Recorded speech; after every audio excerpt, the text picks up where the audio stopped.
Çekiyor mu baba? Bak abi ne yazmışlar? Bu dolaba değişim yazmışlar. Çok detay vermeyeceğim.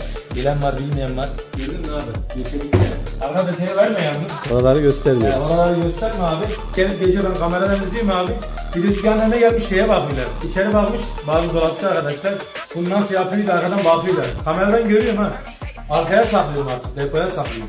Onun için bu yöntemi göstermeyeceğim, detay vermeyeceğim. Detay vermiyorum. Ameliyatı yaptık abi, sadece bakırlar görürsün. Bakır görürsün yeter. Tamam.